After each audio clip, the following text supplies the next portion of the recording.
પણ હું કોઈ ભાઈ દીવા કોઈની પાઘડી ઉપર પગ નહીં મિલતો શું કહું ભાઈ તમારું ભાઈ ઓખાની વેળામાં આને કાંડું ચાલ્યું છે ભાઈ પણ અહીંયા કદાચ વર્તો મેલો ભાઈ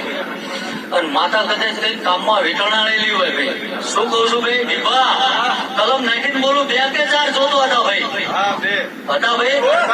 માતા કદાચ જો આ ભુવાએ ટાપુ હતું એની કામમાં કદાચ વીટળી જઈ હોય ભાઈ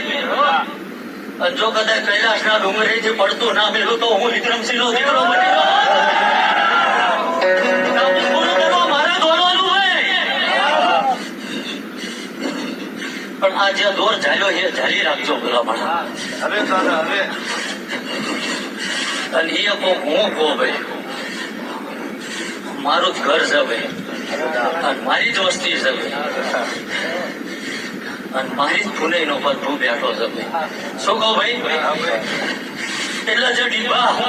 એ કરી જે તમારે મારે જે થશે ને ભાઈ પણ પેલા કીધું તું આજે કહું છું ભાઈ દુનિયામાં છૂટાલું છું ભલામણા કે જો મારી પાસે ધર્મ સિવાય કોઈ વસ્તુ હોય ને ભલામણા અને આ ધોળુસુઈ નો ધંધો કરું આવો કોઈ સાબિત કરી આલો ભાઈ શું કહું ભાઈ ગાડીના ડીઝલ ના 100 રૂપિયા લીધા આવું સાબિત કરી દે ને ભાઈ આ માથું ઉતારી મારા દેવના પગમાં ના નાખતો આ મરદ નો ધર્મ શું હો ભાઈ રાકાનું કામ નહીં ભલામણ અને ચાલા 5 વર્ષ જે ભૂલ્યો તે પૂરું કરી આવ્યું ભલામણ મારા સાઈડે ખાઈ લો ભાઈ ગાડીઓની જો લાઈન ના લગાડતો હું વિક્રમસિંહ નો દીકરો બની જાઉં